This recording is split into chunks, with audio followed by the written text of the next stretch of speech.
Video को start करिया पूर्व सांग मैंने छोटिया रिक्वेस्ट जदि आप चैनल को नुआ आसते तेज चैनल को सब्सक्राइब करनी और पाखे घंटी को ऑन कर दिंतु आमर जब भी नुआ नुआ वीडियो अपलोड होगा आप सर्वप्रथम देखिपारे। हाय फ्रेंड, तो सांग मैंने आजिकल बाइक दुर्घटना गोटे सामान्य कथा हो गला। बाइक दुर्घटना हेले माने बेसिकली जीवन जाए बाइक जे चलो थाए तार जीवन जाए।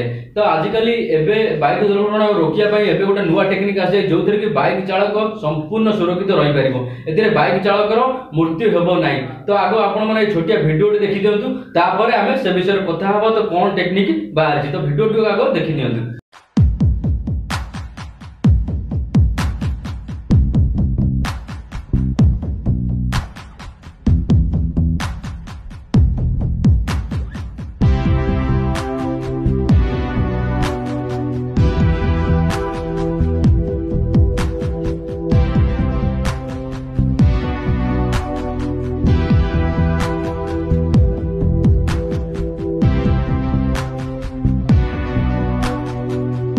फ्रेंड आप देखिए भिडियो यानी कि बाइक दुर्घटना संपूर्ण भाव रोकी हम। तो जर्मनी गोटे कंपनी टेक्निक बाहर कर जो कि बाइक दुर्घटना संपूर्ण भाव रोकी हम। तो आप तो हेलमेट पिंधुंट हेलमेट पिंधिला भी दुर्घटना होगी किंतु आप पिंधे ताले आप संपूर्ण भाव में सुरक्षित पाइपर। आप जमी कार चलला बेले आप सीट बेल्ट पिंधुंट सुरक्षा सेमती आप जो बाइक चलेबे या सुरक्षा अंटार पिंधा पड़ो। आप हेलमेट पिंधुंट कि तथापि या अंटार पिंधा पड़ो। जब आप अंटार पिंधि नौ तेज जो बाइक आप दुर्घटना हम तो आपको संपूर्ण सुरक्षा दे पारे सीट बेल्ट। ए सीट बेल्ट ना रखाई seat belt of bike. German गोटे कंपनी या निर्माण कर। तो यार वीडियो बर्तमान social media German company upload कर।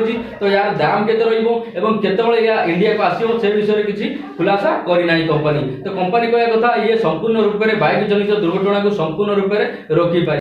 तो आप जो बाइक चलाते आप अंटार पिंधे या सेंसर लगे जोटा कि दुर्घटना हवा टाइम सेंसर एक्टिव हो जो कि आप संपूर्ण रूप से सुरक्षा दे पार। तो सांग मैंने ये तो था छोटिया भिडियोटे। निश्चित भिडियोटी आपको पसंद आसो तो भिडियोटी जब पसंद आसी निश्चित लाइक करेंगे। तो सांग मैंने शेयर करेंगे कमेंट करेंगे। जब आपको किसी बुझार अच्छी ए विषय जानवर अच्छी तो कमेंट करेंगे। निश्चित आम आप कमेंटर उत्तर रखू। तो